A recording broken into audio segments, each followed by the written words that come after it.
The Golden Knights lose their first shutout of the season. They drop a 3-2 decision in Anaheim on the road. Adin Hill gets pulled after the first period in the loss, and Bruce Cassidy mixes up the lines again.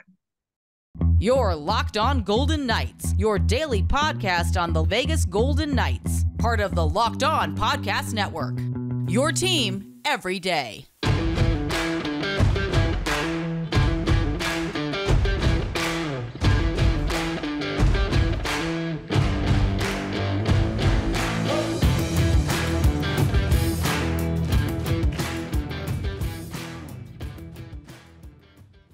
Hi again, everyone. Tony Cardasco along with the man with the bag over his face, Chris Golick. We are from Las Vegas. We are here in Las Vegas where we're going to have 400,000 people, visitors, descending on our city this weekend. And we are brought to you today by BetOnline. BetOnline has you covered more props, odds, and lines than ever before. BetOnline, where the game starts. Wow, Chris is in a mood today with the bag over his head.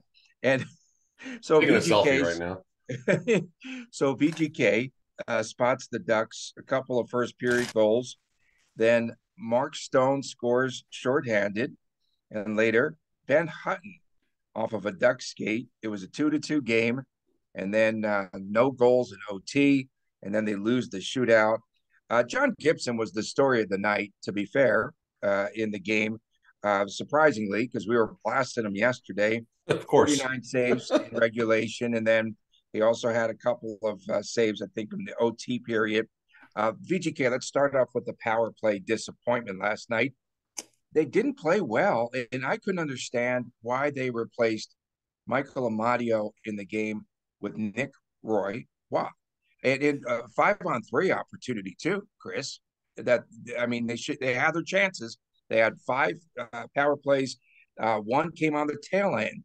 Back-to-back penalties there as well. And Bruce Cassidy was really concerned coming into this trip about the back end of the back-to-back, but why? I mean, we highlighted that last night or yesterday's show, and I get the perspective. I mean, of all the things that happened and all the goofiness that we're going to jump into for the next 30 minutes or so, I understand a little more now why Cassidy was a little more concerned about the second part of the back-to-back, but maybe thinking back, I don't know, maybe I don't agree with that. I mean, 51, whatever the number was, shots on goal. And at times it felt like, I hate going back to the DeBoer era whenever we talk about these high shot games, but there was times when some of the shots felt a bit, low level, low efforts, but a lot of the shots, there was still a lot more creativity than what we saw last season under DeBoer in games like this. So, I mean, I hate just to lock it down and say, no pun intended, lockdown. I hate just to lock it down and say, good game, John Gibson, and not go any deeper into it. Like, I don't think that's the right approach either. Starting with that 5-on-3 that you mentioned, they just worked the perimeter the entire time. They never, until the very end, they never even tried to get it down to the bumper. They never tried to make a whole lot of passes across the crease to set up a one-timer from the left or right circle. There was one time I don't know, it was Pietrangelo or who it was, just took a deep, lame shot. I mean, I get you're trying to spray and pray and you got some bodies there, but I thought that 5-on-3 was very poor, and all the opportunities that you kept seeing. Cassidy had a little more, what's the word? A little more expression behind the bench. Some of those penalties that were taken, especially the Nick Watt penalty in the third period, which I don't understand what I was doing on that one. 3 F-bombs, I counted them on my unofficial ticker, and there's some weird things happening right now, and I'm not sure exactly how the team is responding. And, injuries, not an excuse, but they are reality. Pavel Dorofeev gets hurt yesterday and didn't return to the game. Dorofeev was logging time on line one, was getting some power play time. And, that's someone that they look on to help right now, given all the injuries that the VGK is experiencing, and another injury, another one down right now. So, I mean, who would be the next person up if Dorofeev is out? Are we going to, who are we going down to? Sheldon Rimpal maybe might be next up. Shea Weber. Shea Weber, yeah, exactly, right. And I'm really curious. Again, we got to find a way to look this up, what the year-over-year man games lost are, because I got to think we're getting pretty close right now. Yeah, it's starting to really add up there. Bad ice again last night. That's Definitely why William terrible, Karlsson awful, fell down. Surprisingly, VGK gets just 1 point in 2 games in a trip that they should have cleaned up.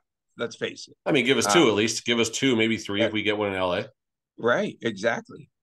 We thought that they would definitely come out of it much better, and they didn't. And so they played last night without Alec Martinez. Alec Martinez was sent home yesterday for evaluation after taking that slap shot on his right ankle in the game against the Kings, and they're evaluating him. Just so many things went wrong. Oh, let's talk Alex Pietrangelo. We're talking about defensemen. I mean, how many more minutes can this guy play? He played 30 in regulation, played the entire OT period as well. And he didn't look tired. He doesn't look tired. It's great, though. That's one of the positive signs is, again, the fact that he's the true Iron Man on this team. Let's be honest about it. That he's playing a lot of minutes and being productive in the process. 100,000%. I'm looking for something that I found on the Twitterverse. Okay, so credit Jesse Granger for this one here. Time on ice for each Golden Knight in the last 48 hours. Again, Jesse Granger here with The Athletic. 120 minutes, 47 seconds for Logan Thompson. He played basically 2 games when you factor the overtime period. Pietrangelo, 61 minutes, 52 seconds in back-to-back games. I'll say this again, 61 minutes, 52 seconds. Stone, 43 minutes. Stevenson, 42 minutes. Smith and Karlsson both at 41 minutes right now. So they are leaning on their top guys, and they're leaning very hard on them right now. And we saw VGK break down as the season progressed with the players that were still in the lineup. I'm not even talking about more injuries last season. I'm simply saying once the VGK was full health, air quotes for those that aren't that are listening, not watching. I did the air quotes thing there. It's pretty cool. The players that came back, they were dead tired last season. I mean, Stone was nowhere near 100%. We know that, but the players that were near full health were not at all playing with full batteries, I guess we can call it, right? They were not fully charged by any means. And, something better change quickly here as far as these injuries goes. Someone else contributing in the lineup, whether Cassidy just needs to have more trust. I mean, I don't know if trust is the word to use, but, at some point you cannot keep on doing this. Now, the bright side, in January, starting with January 2nd, they play Monday, Thursday, Saturday. The following week, they play Thursday, Saturday. The following week, they play Monday, Thursday, Saturday. The following week, they finally have their first 4-game week with the back-to-back. Arizona, New Jersey, 2 days off. Well, Arizona, day off. New Jersey, 2 days off. Rangers, Islanders, back-to-back. So you really hope they can lower these minutes played by our top players. You really hope, Marchessault and Eichel, I would hope, are the 2 closest to returning. You hope Theodore comes somewhere in that time. I mean, there's a lot of things need to happen for things to go right now. This team is basically a 500 or lower team since all these injuries started and after that great start. So, tough times. When I said troubled waters were ahead, it wasn't simply because of injuries and things like that. I thought the team wasn't playing that great at times, going back to that Arizona game about 2 months ago now, or a month and a half ago, whatever the number is. And they're not playing great, and they're just beat to crap as far as injuries go. Okay. I just think the main factor was too much eggnog over the holiday. This team, okay, why didn't Marchessault play yesterday? See, this is the part that I don't get with this team. They took Marchessault on the road, and we felt as though he would be ready to play. Why would they take him anyway if he wasn't ready to go? What about these other injuries and these players that should have been back already? Should Cotter have been back? He looked fine standing there. Saw his mom had posted something on Twitter. Photo looks great, standing up straight. Okay, he's standing up. Hey, that's a good sign. It's a good sign. He's standing up. And then Eichel, where's Eichel at? What are they doing? And why does it seem to take, apparently, with this organization, more time than with other teams to get guys back on the ice? What is happening here? Can you explain that? Can I explain that? No, but I'll give just a personal perspective. 2017, they had, I've shared the story before, I'll give a very condensed version of it. They set up this weird, they called it major series of putting in the parking lot behind Bally's in Paris. The employees got an opportunity to go out there for free and check it out and give it a test run before the actual competition started. So me and my buddy Mitch, credit one of my former employees, that awesome person to work with for a long time, we're out there doing our thing, and we see a camera crew following around the people in front of us. Like, why? What's going on here? And about halfway through, and again, this is mid-October 2017. So this is right after the VGK season started, not long after October 1, unfortunately. And after Marc-Andre Fleury had that concussion against the Detroit Red Wings in, I believe, his first like Friday night game or something like that with the team, where he missed, I think, close to a month after that, if I'm not mistaken. And I look out, and all of a sudden, there's Marc-Andre Fleury and someone else I couldn't recognize, but I knew he was a player. He was Will Carrier. At the time, I had no idea who the heck Will Carrier even was, but it was Marc-Andre Fleury out there. So I asked whoever was with the team if I could, just say hello really fast. And he literally, Sage, we remember Sage, obviously. Sage walks him right over to me and says, "Hey, say hello." I'm like, cool, okay. So I just say hi to Mark and I wish him well. I say, "Hey, good to see you. I really appreciate you being here, and I hope you get back on the ice soon." That was as far as I wanted the conversation to go. And then Marc-Andre Fleury goes on and on about, "Oh, I'm trying so hard. I'm still not feeling well. Whenever I train, I get headaches. I get dizzy. Sometimes I got to turn the lights off." But he was out there doing this major series of putting thing. So, it's just, point being is, sure, they might be able to have semi-normal lives while they're injured. Again, Paul Cotter, is it a neck thing? Is it a concussion thing? Is it something else? Who the heck knows? But, maybe life is normal for him, but he can't get on the rink and do his thing. As far as everything else, I mean, I don't know, Tony. I mean, why is Marchessault on the trip and not at home rehabbing? Was there an honest to goodness chance that something miraculous was going to happen while he took a plane ride and a bus ride in Los Angeles? Did he just want to go walk up and down the Walk of Stars up on Hollywood Boulevard? Did he just want to go have some fun in Southern California? I don't know. I don't have a good answer for that. I do know that last season it felt like some players might have been rushed back, and that could have also cost the season or the longevity of a player like Mark Stone. So maybe they're taking some of what they learned last year. They're going slow. The Pacific is still Charmin soft. The Kings are peaking right now, but really no one else does want to win the Pacific outside of the Kings and the VGK when they're healthy.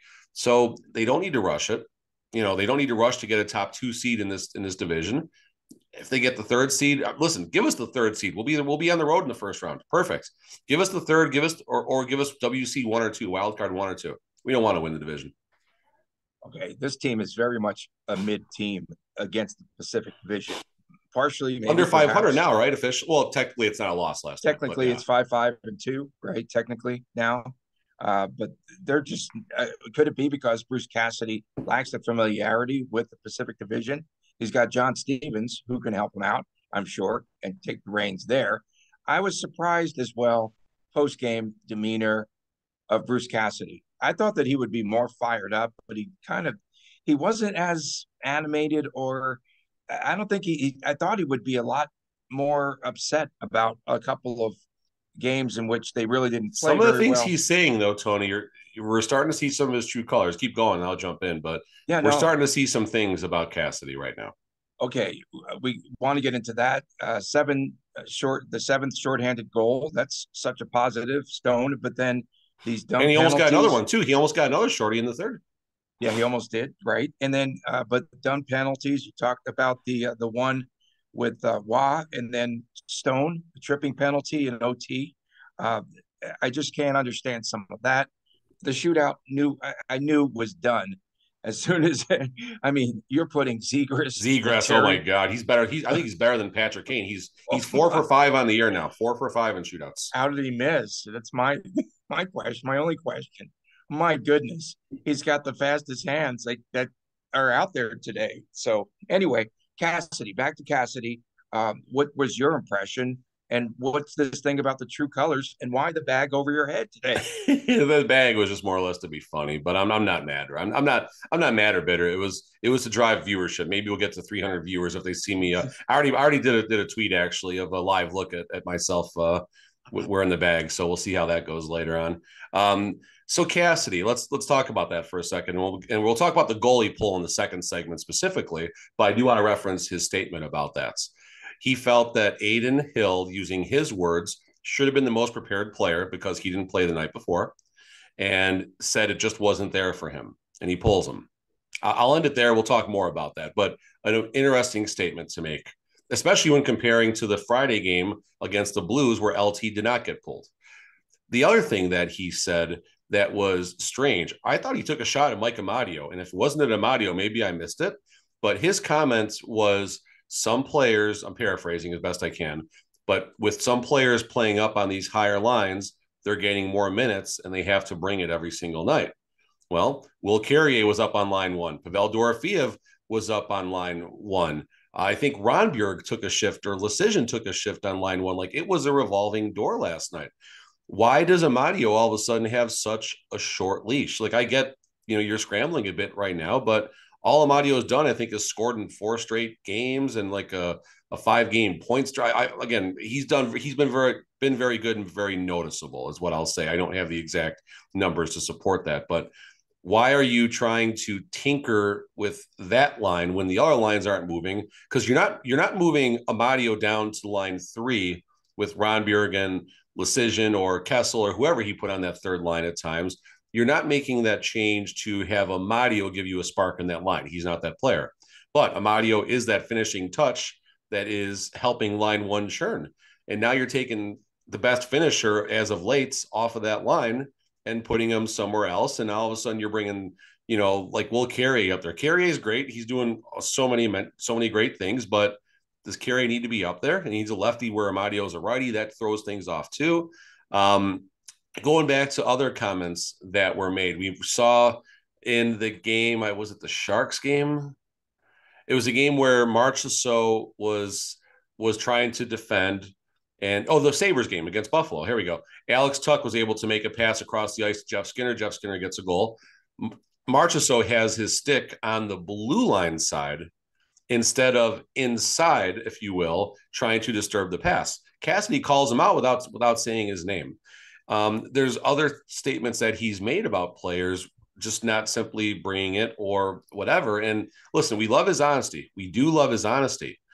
If he's being this honest with the media in the post-game pressers, and even in a media scrum last night where you pretty much only have, on the VGK side, you have VGK employees asking Cassidy questions. So you're going to get a very filtered version of it. There's some other media there, but I don't know if it was just AP or whoever it was, but it wasn't us. It wasn't the people that are going to, dig a little bit more. We're not going to be confrontational, but I think we're going to push a little more. But if Cassidy is still making it a point to call out the goalie, to call out Amadio, who's been spectacular, how is he in the locker room with these guys? How are his interactions? Because these are concerns that did come up in Boston, that came up, a few times in Boston, and maybe what led McPhee to fire him in Washington a long time ago when he wasn't ready. So these are the questions that I'm starting to ask right now. Is the team responding? He hasn't lost the team or lost the locker room. Let's not get anywhere near that right now.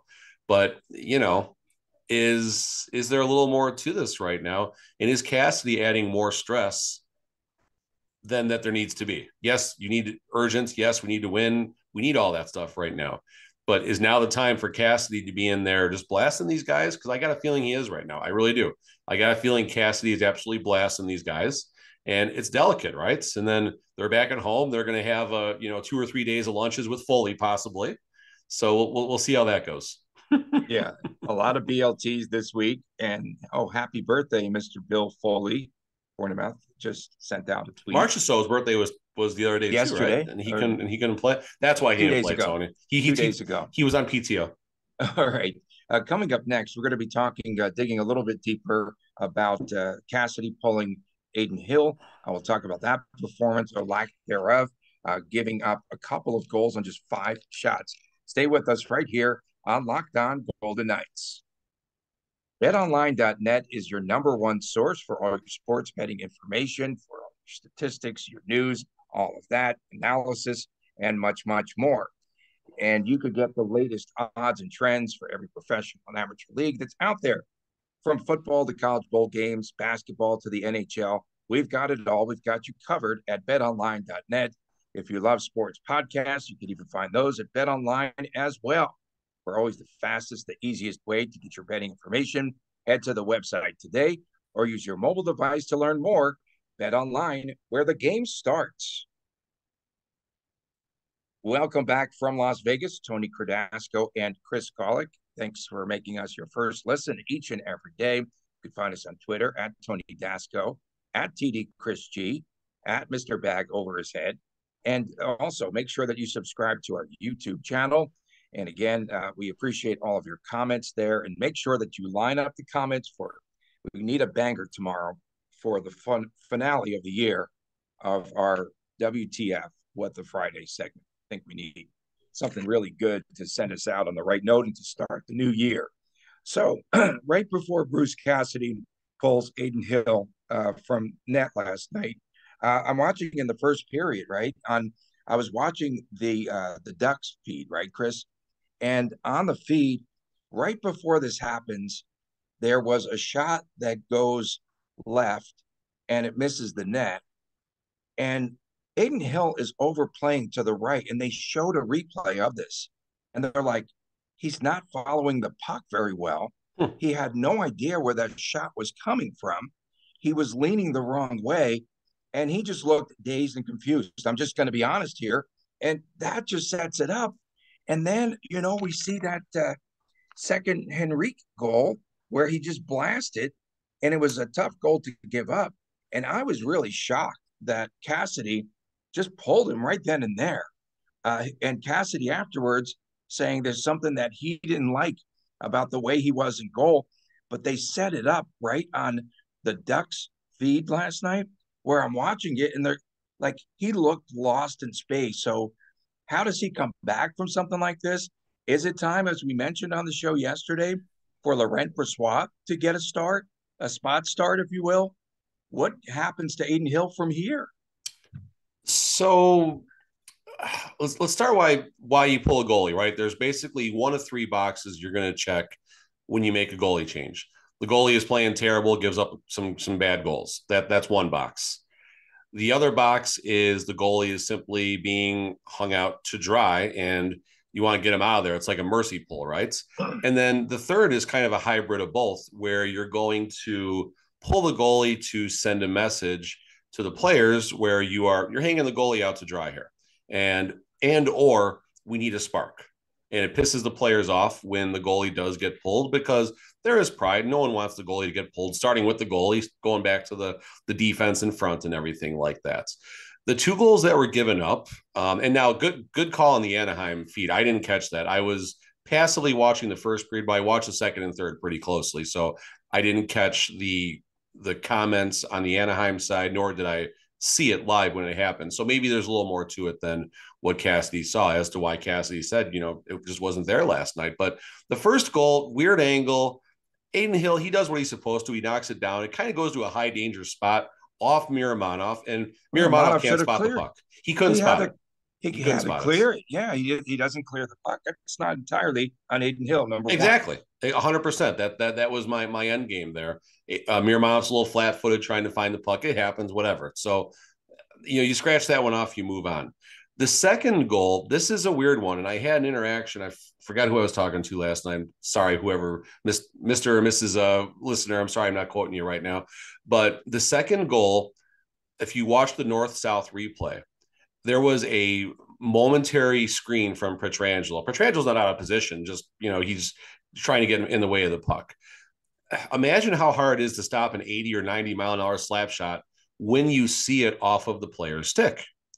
Now imagine trying to have a delayed response by 2 or 3 tenths of a second. Like, the only thing I can compare it to is like in high school, when a lot of times the local police, they come and they put on some type of exercise where the car is, or you're in this device, they strap you in, they put a seatbelt on you, and they put those goggles on you to simulate like you've been drinking, where you have a delayed response to things and you need to hit the brakes right away to stop the car before you get into a crash. That's kind of the same thing that I'm referencing when a goalie is screened on a shots. Sure, at the eye test, it looked terrible. I was watching it when I was working last night, and I'm like, that was a bad goal.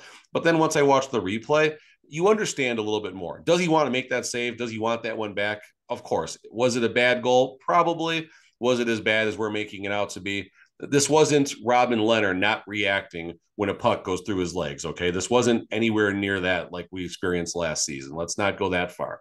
And Adin Hill is still 8-3 after last night's game. So, before we hang him here, we shouldn't be. Adin Hill has done his job as a backup goalie. Not a great night last night. Was he prepared? I'm sure he was prepared, but you're not going to have it every night, folks. You're not going to have it. Logan Thompson didn't have it every night.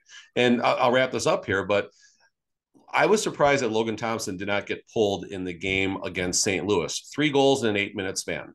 Was Logan Thompson to blame? I think maybe one of them, yes, the weird one that went through his legs off a deflection. But outside of that, he was doing fine. But again, a spark. You stop the bleeding. You do something to slow the momentum. Ultimately, LT found his game, and they were able to get the shootout victory in dramatic fashion. So, a lot of interesting things right now. And we're really going to see how good of a coach Bruce Cassidy is, because we've been giving him a lot of credit for making moves and the right moves when the team is healthy, for bringing Paul Cotter up and benching Amadio, and then bringing back Amadio and benching Cotter. So, he's done a lot of things well with a healthy, stacked roster. Let's see if he can make some miracles with an AHL team right now, because he's going to need to for a while, because the injuries just keep on coming. And that was very, very strange, again, to watch that on Anaheim TV. Just they could see it coming. It's just kind of funny. No, it's a great take. It's a great catch. Yeah, and then for Cassidy to see the same thing, it could have gotten worse, I guess, because he didn't look comfortable in that last night. And then LT comes in, 22 saves after that, does a great job. He pitched a shutout. Yeah, stabilized them, played very well.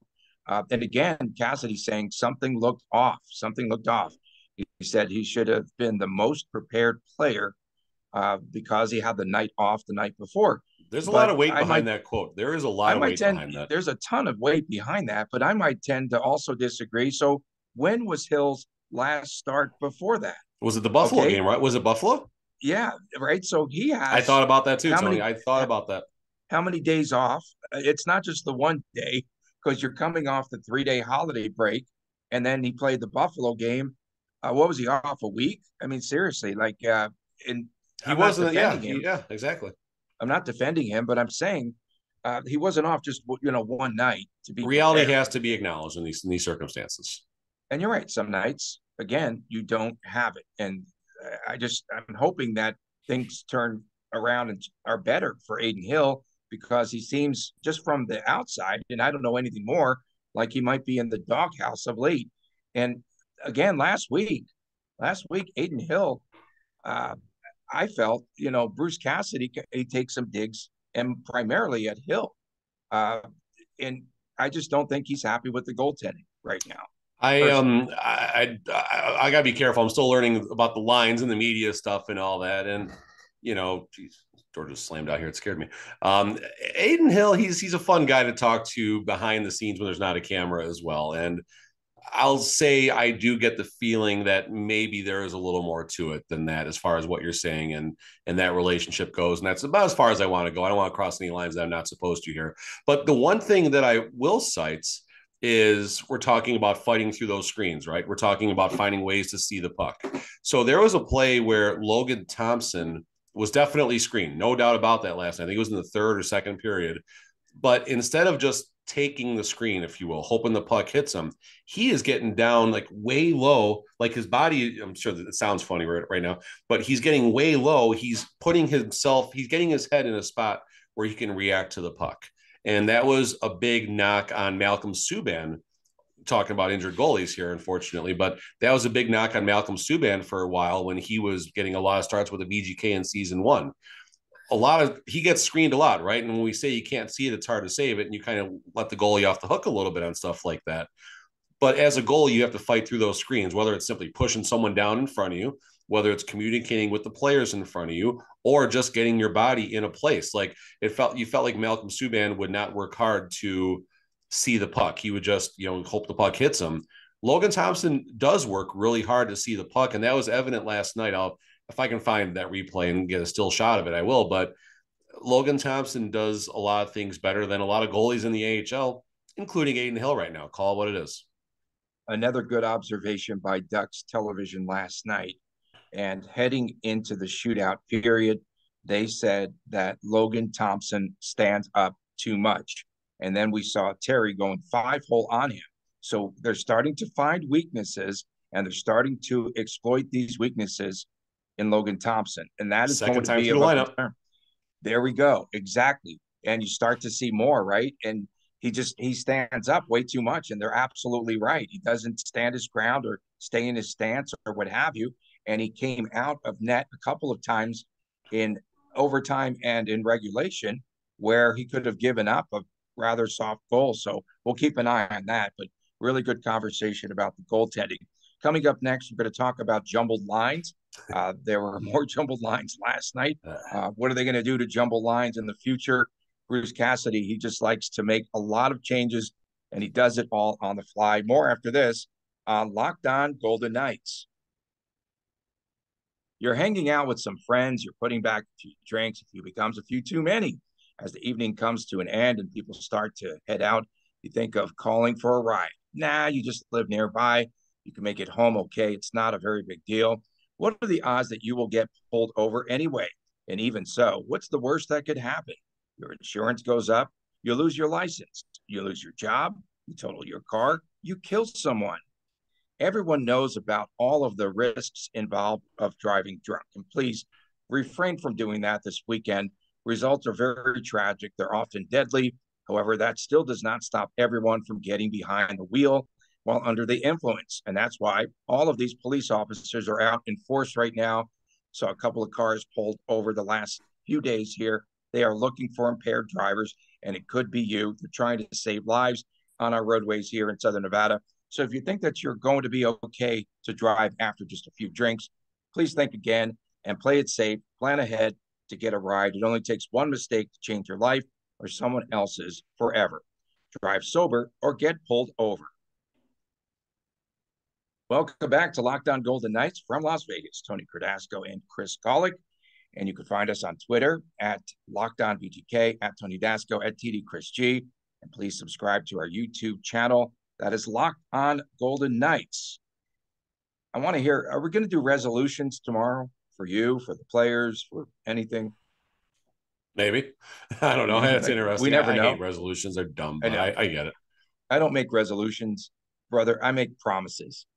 That's what I decided to do this past year. I don't. Why does it got to be on December 31st? Like, I don't know. Your life doesn't change in one day, folks, but that's another story for another time. Well, one thing that does change are the VGK lines. Nice segue, brother. They jumbled the lines once again last night.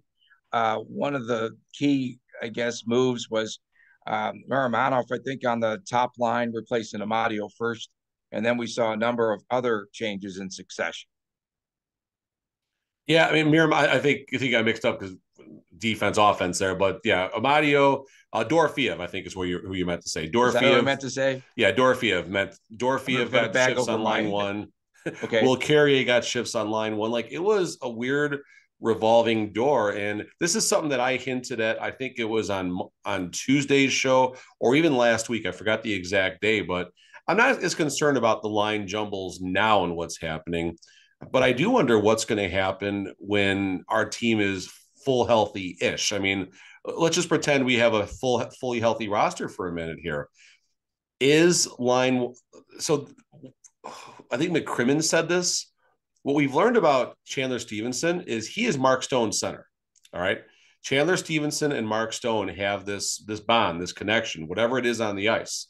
And Chandler Stevenson is a natural center. So just brainstorming here for a second, what if line one, who cares what the numbers are? Like, it doesn't matter. But what if the first line over the bench, so to speak, is going to be Stevenson with Stone, and let's just pretend Amadio for a minute. Okay. Line two, William Karlsson is not necessarily a line two center. Is he a line three center? We can argue about that. But he's not getting the job done in that second line right now. Riley Smith and Marchessault are doing fine. Is Karlsson necessarily to credit for that? Yeah, a little bit, sure, but not a whole lot. So what if you simply put Eichel between Marchessault and Riley Smith? How lethal of a line is that right there? And then now you got Carlson and that balance, so to speak, the ability to win faceoffs and play good defensive hockey against the other team's top lines.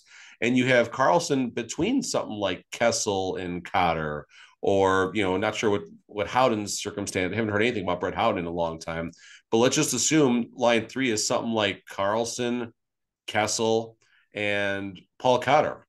All of a sudden, Kessel has a lot more talent around him and some people that can finish and get him the puck. Line 4, you don't change anything. You keep Nick Waugh down there between Coley and between Carrier, and that's a pretty stacked line right there. And then if you need to put the hero line out there at some point, we know Cassidy loves changing the lines. You can always, put Eichel up there on the top line with Stevie and Stone and do your thing there. But I love going back to the balanced lines for a while once this team is fully healthy, and let's see how that does, because there's now a good piece to the puzzle, if you will, with Mike Amadio and what he can do when he has that type of talent around him. And maybe Carlson getting regular minutes along Kessel and Cotter can ignite all three of those fellas. Yeah, and for me, let's go back to the start of the season. Top 6 was the strength of this team, okay? And then the bottom 6 was the third line was still kind of iffy. Even right at full strength. Yep. They still were iffy. Okay, yep. So I want to negate that line. Line 4, they do their thing. Okay. But right now they're 2 pieces short. And I think that this is where injuries are hurting them. Yes. Most. Again, the top 6, right? You're in agreement there? Oh, no doubt. I mean, the injuries are absolutely crushing them right now. And the fact that, Jack Eichel, folks, Jack Eichel is the best thing to happen to the Vegas Golden Knights as far as a skilled talent goes. And without the ability of, here comes Chris to make his appearance to be the closer here. Without Jack Eichel out there, it's tough, and it puts everything, in a bad spot after that. Maybe once Eichel comes back, it's all roses. Yeah. Whatever the lines are, who cares? Right. And last night, Bruce Cassidy said that he wanted to put the younger legs out there to complement the other guys. That's why he kept moving players around. Yeah, but Pietrangelo plays 34 minutes. Come on. Right. I thought it was kind of strange too. So yeah, things might start to be catching up to Bruce Cassidy. We need another hour, Tony. We need another hour to talk about this one, I think. The defense last night, again, the solid minutes by Pietrangelo. Again, there are some injuries there. But once again, I just hate to lean on injuries alone because this was a winnable game. I just go back to the fact that the Kings game, winnable. Last night, winnable game. Yes, if they win those games, oh, wow, they're doing it without the likes of, here's the laundry list of players. But they're in these games, and they're games that they should win regardless. The system, they still have talented players out there. They still have pieces of those top 2 lines and players that are veterans that should be able to close it out. Am I right? Yes. Take us home. So we should know. So we shouldn't be complaining. Thanks for making Locked On Golden Knights your first listen every day. Okay. And Locked On Sports Today, you can check that out, available on YouTube and wherever you get your podcast, as well as Locked On Golden Knights. For my man, Chris Golick, Tony Cardasco from Las Vegas. We'll see you again tomorrow right here on Locked On Golden Knights.